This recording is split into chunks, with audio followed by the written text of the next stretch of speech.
Hey, it is your buddy Peace and Harmony with you here today. Much love going out to the empowered harmonizers. And before I get started on today's topic, I want to give a huge shout out to those of you who have recently donated to the channel. Thank you so much for your contributions and keeping the channel alive. And it lets me know that this content is resonating, it's helping, and we're discussing some almost like divination rods, tools that you can use, that you can put out there that can help make a positive change and results in your life. And that is what it is all about. So thank you so much for your donations. And I still have a number of people who are emailing me or emailing other viewers as to where, or like, asking other viewers or under the videos where to make a donation. It's right up on the homepage, on the About section of the Peace and Harmony channel. And I want to zoom in and focus in right now on a very important topic, and that is what we see as the psychopathic or covert narcissist degree of influence and its influence on really the inner sphere of people who they come into contact with or they have jurisdiction or power over, and how this mirrors really what is going on as we see in the U.S. American economy right now. And I don't want to keep it political. I want to just discuss in a very quick snippet of how we understand psychopathic control and how others will then cave or break down their own standards or abandon their own values, their own voice, what they are, who they're about, even as senators or governors, people who are voted into office. There's a very direct correlation to really the dynamic that we see in the political system right now, where people are not calling things out, not speaking up, because if they do, they're afraid that they're going to be scrutinized and then lose their job. Right now we have a very direct correlation that we see in the psychopathic dynamic, where people always wonder, well, I'm the one who's always looking like the bad guy, who's calling this person out. I'm not caving into their illusion. I'm not playing their games. I'm not playing their semantics. I'm not turning another cheek to their lies. I don't want to live a lie anymore, and I don't want to have to be the one with a short end of the stick all the time. I'm sick of covering up for them or enabling them and not being heard and respected and represented for who I am. So really that kind of comes with the devaluation and discard. And I know some viewers have some very recent painful discards as of recent. And so, my heart goes out to you. I know it is very tough, especially right in the beginning after someone has, found out a pathological lie. But I want you to see how important it is that the truth really is going to be in your best interest. And this person is not right for you. It's not that you're wrong for them. It's that they are wrong for you. As we see, in the current political system and the presidential representative in the United States of America at this time, as all of you are aware, there's oftentimes a feeling of being scared in order to lose one's job. In other words, there's been a mass numbering of firings with very high elected officials and executives who have lost their jobs because they have put scrutiny on the president. In other words, if you scrutinize them or you're wanting to call them out, their position, their job is radically eliminated, and it's just rapidly eliminated when this occurs. In other words, if you're not a supporter, then you end up becoming on the chopping block. And so what is very important to understand then is that the psychopathic and the dynamics that we see in the relationships very equally, very similarly parallel this in psychopathic or covert narcissist relationships, when we have the triangulation, when we have the smear campaigns, when people are, just blindly supporting the lies of a psychopath or a narcissist because they don't want to be called out. In other words, they lower their standards, and you might relate to this, how you've had to quiet your inner voice, not being able to speak up, not get what you want, not be fairly represented or be accountable for the truth. In other words, the truth is denied and you are the one who has to be the silencer. You constantly feel like you have to be a whistleblower for yourself just to even be heard. And that furthermore, how we see that people would furthermore then reduce their boundaries and reduce their standards and violate their own values in order to support the manipulator, in order to survive the relationship with the psychopath, the emotional manipulator, the covert narcissist, someone who has a pathological sense of self-importance and does not want to hear or have any sort of input then becomes very controversial, and oftentimes those people are eliminated, they are scapegoated, they are the ones who are told that they don't matter, they are worthless, they don't know what they're talking about, they are criticized, belittled, and then end up living in that fight or flight, that fear syndrome. So I see a very direct correlation right now, and if you do pay attention to the news, you will definitely see how this is transpiring and how this is taking place. And you can very clearly see how a democracy, in other words, where you're heard and represented, can very quickly escalate to a dictatorship, or where there's one person calling all the shots, and if you aren't in agreement with them, well, your position can be eliminated, so that eventually, that person has all the command and control, and it becomes a very unbalanced, unfair landscape. So just thinking about this morning, if you kind of resonate with this, if you get this, begin to realize that you must exercise your free will, your free choice. Your voice must be heard. You must know what this is, what you represent, and how you feel, and not be taken advantage of, especially in intimate or personal relationships where people are always trying to get their way. Tell you no, that your voice, your vote, what you want doesn't matter. Oh, we don't need this. I mean, it can be as simple as, we don't need this in this food, and you're like, I want this food. Where your vote is not cast, your vote is constantly minimized. It can be where you want to go to eat, for vacation, what you want to wear. There was a viewer recently who said she was 64 and her narcissistic mother was still scolding her at age 64, why don't you clean up your plate? In other words, you're not able to just live in peace. You're not able to just be yourself and live by your own values. You constantly feel like you have the terror of being on the chopping block, constantly put on trial.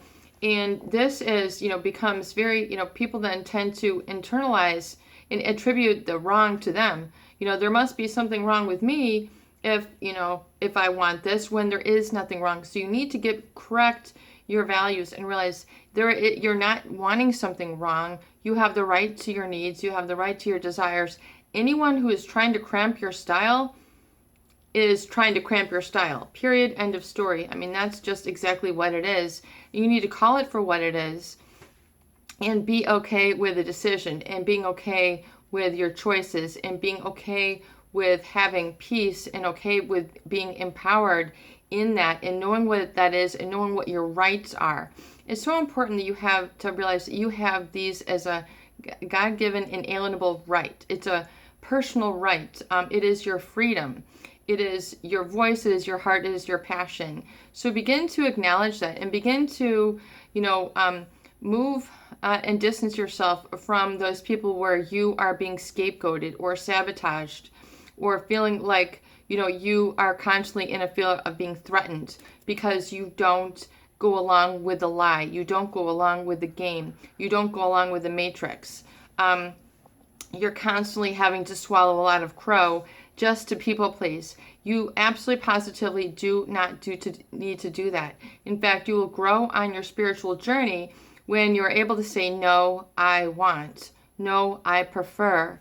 No, this is right for me. No, this is what I am doing, and then who I am becoming. Being spiritual and having a voice for yourself is not a practice. It is something that you are. You've already got it. It's already part of your being right now. You don't have to, change anything. You just have to open up your awareness and become more aware of that. And then furthermore, little by little, make baby steps away from those those situations where you are feeling unrepresented, unheard, or scolded, or made to feel guilty just for wanting something that you want. It doesn't make you selfish, wrong, or wanting just to be out of the firing range of people. Life is not meant to be a struggle. Life is meant to be a journey. And from my observation, there are people who will definitely try to manipulate and control other people and get a sort of sense of pleasure from overwhelming people. And so don't, realize that you do not need to be a victim in that. It is best that you stand up for yourself and you are what you say you are. You can be what you want to be. You can enter into that more peaceful, visionary space where you're able to have more vision for your life to manifest. You have to visualize to materialize. So you need to know what it is, and you need to really, really work on, if you're finding yourself in these situations, you really do need to exercise your internal voice, but you need to do it to yourself first. A lot of people say, they might have their own language for things, or they prefer to say, I like. When you're feeling your depression or your energy go down when you're around these sort of sabotagers or psychopathy, sort of power-hungry people, which make you feel in jeopardy or in threat or inferior. The minute you feel inferior, then you're losing the battle. If you're in the frame that you are less than, then you have assigned a losing status to yourself. So you need to come up to equal. You don't need to be better than, but equal to others, where everybody is on an equal playing field. Give yourself that frame boost. Don't ever feel like you should be the lower than, the subordinate, the less than. No matter what your job, your profession, you do not need to have or tolerate other people making you feel less than magnificent or less than wonderful or good about yourself. It's very, very important that you do not permit or allow people to do that. Even if you've done that in the past, it is time for change. And as I talk about the journal, the writing, the automatic writing, the recovery pages, you will really need to kind of repeat these things again and again. I would really recommend that if you find a specific lesson that you need to really repeat, if you find that your internal voice is weak, or you haven't, used it much, or you haven't had a chance to stand up to people, your recovery journal, your recovery pages, the first thing that you do in the morning, really before all that criticism and what am I going to do today, give yourself an extra half an hour, 40 minutes to do that. And even if it's writing, over and over again, I feel magnificent, I am wonderful, I will not tolerate abuse from others, I do not permit others to make me feel less than. Even if you write this again and again, you're giving instruction to your subconscious brain, which powers the whole engine. It powers everything that you do. And so you need to take a little bit of proactive effort and make those adaptations and make those changes and make those corrections and give that to yourself. If it's not, you need to give a little bit of effort to make those changes. But once you develop that, it seems like a very simple exercise. So that's why a lot of people want to give up. Oh, that seems like it's for kindergartners. You know what? You need to get into that little mind state of yourself where you are at that level, almost like learning anew, a new sense of self, a new sense of identity, where you're in control of your energy field and feeling more powerful. But you need to give it some instructions. And how you do that is through the astramations. It is through feeling and then sending that command, especially if you have been commanded to feel elsewhere, elsewise. You do not need to tolerate someone making you feel unlovable, unattractive, quiet, invisible. You don't need to tolerate that. So I want you to work on that in your recovery pages, your automatic pages, your automatic writing first thing in the morning. Even if you repeat it just while you're doing a shower, or you find yourself dipping down, your energy down, pick up that statement. I am magnificent. I am magnificent. I am magnificent. And even if, as you say it, then you begin to resonate in what is magnificent about you. The fact that you have 2 arms, 2 legs, you're built with trillions of cells. I mean, you begin to feel empowered. You have a higher awareness of yourself, and that really gets you in touch with that very strong, powerful, and potent source energy, which is really part of the creative spirit. And the creative spirit is what's going to fill up those places where, when you are feeling de-energized. You need to make those statements. You need to make those corrections for yourself. You don't want to allow life to just, serve you up a lunch and kick you to the curb. I mean, you don't want to have your life handed to you like that. You need to take control and command. Especially when you're in situations where you're unfairly represented or feeling like you're on the butcher block, you're on the witness stand, or not only on the witness stand, but that you're constantly on jury.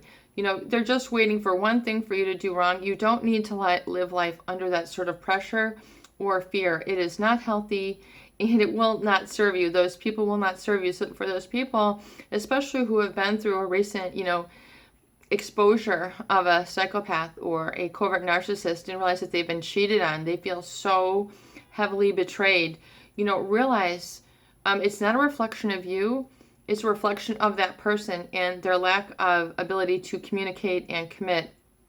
And it just is another good sign that this person is not right for you. So you can do it, you can make the changes. It is best to be solitary and alone and with focus and with positive feelings in doing this work versus being in a constantly emblazoned, embattled relationship where there's struggle and strife and fighting all the time. You can do it. You can make the change. You owe it to yourself. And then with that healing, you'll begin to draw forth you other people who will honor your standards and your boundaries and your self-respect, and you'll be able to be much happier. Trust me on this one. It is your buddy, Peace and Harmony, with you here today. And I hope that these videos do help. Please share and please subscribe for more great tools, videos, discussion, and support.